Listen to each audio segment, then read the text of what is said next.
વિવિધ વિસ્તારોમાં વરસાદી માહોલ જામ્યો છે। તો આ તરફ ખેડા જિલ્લામાં વરસાદે તંત્રની પોલ ખોલી નાખી છે। નડિયાદમાં 1 ઇંચ વરસાદે પ્રી મોન્સૂન કામગીરીના ધજાગરા ઉડાડી દીધા છે। નડિયાદ પાલિકામાંથી મહાનગરપાલિકા બન્યું પણ હાલત ન સુધરી।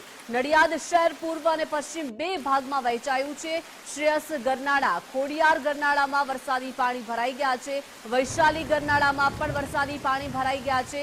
નીચાણવાળા તમામ વિસ્તારમાં પાણી ભરાતા ટ્રાફિકની સમસ્યાનો સામનો લોકોને કરવાનો વારો આવ્યો છે। નડિયાદ સહિત કઠલાલ, કપ્પડવંજમાં વરસાદી માહોલ અને જોઈ શકાય છે જે રીતે વાહનો આ પાણી ભરાવાની સમસ્યામાં સામનો વાહન ચાલકો કરી રહ્યા છે। ઘૂંટણસમાં પાણી ભરાઈ ગયા છે અને તંત્ર દ્વારા જે પ્રી મોન્સૂનના દાવા કરવામાં આવી રહ્યા છે તે તમામ દાવા પોકળ સાબિત થયા છે। નડિયાદ નગરપાલિકા મહાનગરપાલિકા બની, પરંતુ તેમાં કોઈ પણ સુધારો જોવા નથી મળતો તેવું સ્પષ્ટ જણાઈ આવે છે। પહેલા વરસાદે જ નડિયાદ મહાનગરપાલિકાની જાણે કે પોલ ખોલી નાખી હોય અને તેના તમામ જે દાવાઓ છે તે ખોટા પડ્યા હોય તેવું દેખાઈ રહ્યું છે। દ્રશ્યમાં બતાવવા માંગીશ કે અત્યારે જે સામાન્ય વરસાદી ઝાપટું નડિયાદ શહેરમાં વરસ્યું હતું તેને લઈને જ અત્યારે નડિયાદ પૂર્વ અને પશ્ચિમ વિસ્તારમાં વહેંચાઈ ગયું છે। દ્રશ્યોમાં જે દેખાઈ રહ્યું છે તે હાટસમા એટલે કે નડિયાદના હાટસમા વિસ્તારના આ દ્રશ્યો છે।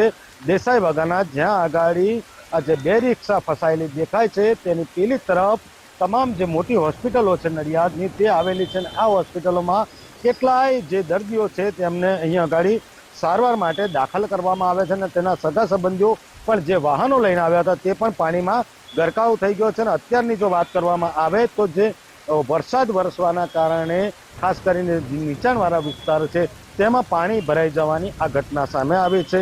તમામ જે નડિયાદવાસીઓ છે તે ક્યાંક ને ક્યાંક નિરાશ થયા છે, કારણ કે નડિયાદ મહાનગરપાલિકા બનવાની સાથે કેટલીક સુધારાની વાતો કરવામાં આવી હતી, નવી ગટર લાઇનની વાત કરવામાં આવી હતી, પરંતુ તે ક્યાંક ને ક્યાંક જે પ્રી મોન્સૂન પ્લાનિંગ છે નડિયાદ મહાનગરપાલિકાની તેની પોલ પ્રથમ વરસાદે જ ખોલી નાખી છે।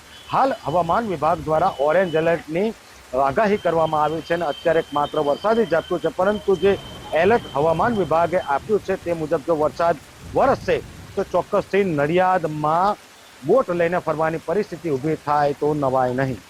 સંદીપ રાજપૂત સાથે ગુજરાત ફર્સ્ટ, નડિયાદ।